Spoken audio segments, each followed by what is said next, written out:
አንዲት ሴት ቴክስት ስትልክልህ ለመመለስ ሰዓታት ይፈጅባታል።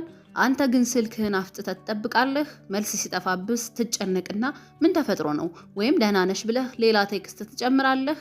ወዳጅ ይህን የምታደርግ ከሆነ ሳታውቀው የራስህን ዋጋ እያረከስክ ነው። እውነታው ይሄ ነው። ሴቶች ለሚለማመጥ ወንድ ፍቅር የላቸውም። የሚፈልጉት ፈታኝ የሆነን ወንድ ነው። ዛሬ ጨዋታውን የምትቀለብስበትን ሚስጥር እነግርሃለሁ። እሷ አንተን እንድታሳድድ የሚያደርገውን የተገላቢጦች ስነ ልቦና ጥበብ እናያለን። ይሄ ዘዴ ግንኙነቱን ከስር መሰረቱ ይቀይረዋል። እስኪ አብራችሁኝ ቆዩ። አንደኛውና የመጀመሪያው የእጥረት መርህ ነው።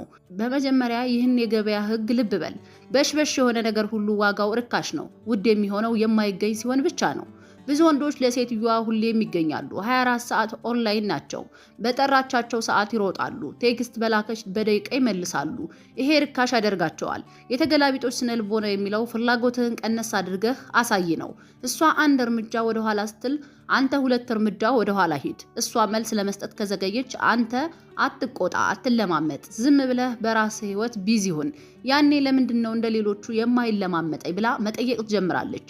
ያኔ ነው ያንተ ዋጋ የሚጨምረው። የምትለማመጥ ከሆነ ግን እንዳልኩ ዋጋ ይረክሳል። የምትገኝ ሁልጊዜ የሚገኝ ነገር ርካሽ ነው። ስለዚህ ሁልጊዜ የሆነ ርካሽ የሆኑ ነገሮች ያን ያክል ነው ተፈላጊነታቸው፣ በቃ በዋጋቸው ልክ ነው። ዋጋቸው በጣም ውድ ሆነው ምናልባት የማይጠቅሙን እቃዎች ሊሆኑ ይችላሉ። ግን ዋጋቸው ውድ ስለሆነ ብቻ ሰዎች ይፈልጓቸዋል፣ ሰዎች ያሳድዷቸዋል። ሁሉ ሰው ይፈልጓል ያን እቃ፣ ሁሉ ሰው ይወደዋል። ስለዚህ አንተም ሁልጊዜ የምትገኝ ከሆነ ዋጋህ ርካሽ ወይም ደግሞ ተፈላጊነትህ ያን ያክል ነው። ግን ሁልጊዜ የማትገኝ ሆነ አንተን ለማግኘት ጥረት የምታደርግ ከሆነ እሷ በማሳደድ ውስጥ ትወድሃለች። ሁለተኛው ጉልበትን የማስተጋባት ጥበብ ነው። ይሄ ዋናው የተግባር ክፍል ነው። የምታደርገውን ነገር መልሰህ አድርግባት።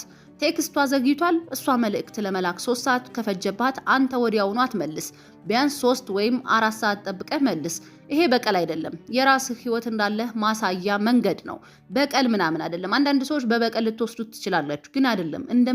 እንደ መበቀያ መንገድ ሳይሆን የራስህ ህይወት እንዳለህ በራስህ ህይወትን ቢዚ እንደሆንክ ማሳያ መንገዱ ነው። በቃ ሁልጊዜ የሆነ ነገሮችን እሷ የምትዘገይ ከሆነ አንተም ራስህን ቢዚ ማድረግ አለብህ። ምክንያቱም አንተ ነገ የሆነ የቆምክለት ዓላማ አለ ለራስህ ህይወት። ነገ የሆነ የምትሰራው የምትገነባው ቤት አለ፣ የምትገነባው ጎጆ አለ። ወይም ደግሞ ምናልባትም ዛሬ መጨረስ ያለብህ ስራ ሊኖር ይችላል። ያን ስራ በመጨረስ ውስጥ ራስህን ቢዚ ማድረግ አለብህ እንጂ እሷ ስለተወች ወይም እሷ ብዙም አንተን እየተከታተለች ስላልሆነ ቴክስት እየመለሰችልህ ስላልሆነ ራስህን በእሷ ቢዚ ማድረግ የለብህም። ያ ማለት አንደኛ ትክክለኛ የህይወትህን መርህ ወይም ደግሞ በህይወት ላይ ትክክለኛ ነገሮችን መፈጸም በሚኖርበት ሰዓት ወይም የህይወትህን አንድ እርምጃ መጓዝ በሚኖርበት ሰዓት እሷን በመከታተል ጊዜ ይጠፋል። ይሄ ትክክለኛው ነገር ነው። ሁለተኛ ደግሞ ለእሷም የምትላት ወይም የምታሳያት መልእክት ጊዜ እንደሌለህ የሆነ ማለት ለእሷ ብቻ እንደሆነ ህይወትህ እንጂ ለሌላ ነገር ጊዜ እንደሌለህ፣ ግን ለእሷ ሲሆን ሁሉ ነገር ክን አሳልፈ የምትሰጥ አይነት ወንድ እንደሆንክ፣ በራሲ ህይወት ቢዚ እንዳልሆንክ፣ ቢያን ያክል እሷ ስትለይ በቃ ምናምን ቴክስቷ ሲዘገይብህ በጣም እሷን በማጣደፍ ምንም ሌላ ነገር ቢዚ የሚያደርግ ነገር እንደሌለ እሷ ብቻ ቢዚ እንደምታደርግ ማሳያ መንገድ ነው። ይሄን ካደረግ ትንቅሃለች። ይሄ ሰው ሌላ ህይወት የለውም፣ ይሄ ሰው ጓደኛ የለውም፣ ይሄ ሰው እህት ወንድም የለውም እንዴ? የሚያወራው ምንድነው? እኔ ጋር ብቻ 24 ሰዓት ቴክስት የሚያደርገው በቃ ዝም ስለው አይገባውም እንዴ? ምን አይነቱ ነው? በቃ ጊዜ ይሄማ ሌላ ነገር የለውም፣ ሌላ የህይወቱን ምናምን የሚያቃናበት አይደለም በሚል ጀስት አንተን እንድትንቅህ ያደርጋታል። ስለዚህ በራስ ህይወት ቢዚ መሆንክን ማሳየት አለብህ። ቢዚ መሆንህም ለአንተም የሚጠቅምህ ነገር ነው። መልእክቱ አጭር ነው። እሺ ደህና ነኝ አዎ እያለች የምትልክ ከሆነ አንተ አንቀጻት ትጻፍላት፣ አንተም ባጭሩ መልስላት። አንዳንድ ወንዶች ለምሳሌ የሆነችን ሴት እንዴት ነሽ ደህና፣ ከዛ በቃ ረጅም መልእክት ይጽፋሉ። እንደዚህ ሆኖ እንደዚህ ተፈጥሮ ምናምን ሳትጠየቅ ማለት ባታወራ መልካም ነው። አንዳንዴ በቃ አለማውራት ከፈለገች ተዋት፣ ባጭሩ መመለስ ነው ያለብህ እንጂ ሌላ ዝባዝንኬ ምናምን የምትመልስ ከሆነ ሁልጊዜ የተለምደህና ያን ነገር ነው የምታደርገው። ብትፈልግ ራሱ ማውራት ብትፈልግ ራሱ ሁልጊዜ አጫጭር መልሶችን ትሰጣለች። በቃ አጭር መልስ ከሰጠች አጭር መልስ ነው እንጂ ብዙ ዝባዝንኬ ብዙ አንቀጽ መጻፍ አይጠበቅብህም። አስታውስ፣ ለደካማ ጥረት ትልቅ ሽልማት ከሰጠህ ንቀትህን ነው የምታተርፈው። ጉልበቷን መልሰህ ስታሳያት ግን ትኩረትህን ለማግኘት መጣር እንዳለባት ትማራለች።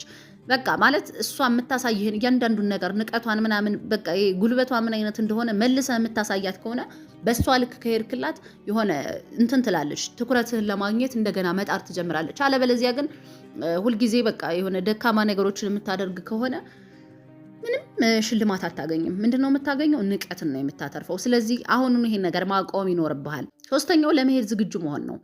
የተገላቢጦሽ ስነ ልቦና ትልቁ መሳሪያ አለመፈለግን ማሳየት ነው። ሴቶች አንድ ወንድ በጣም ሲፈልጋቸው ያውቃሉ። ነገር ግን ያ ወንድ ቢኖርም ባይኖርም ደስተኛ እንደሆነ ሲያውቁ በጣም ይጨነቃሉ። ለምሳሌ ቀጠሮ ሰርዛ ዛሬ አይመቸኝም ብትልህ ደካማ ወንድ ለምን? ምን ተፈጥሮ? መቼ ነው የሚመችሽ? ናፈቅሽኝ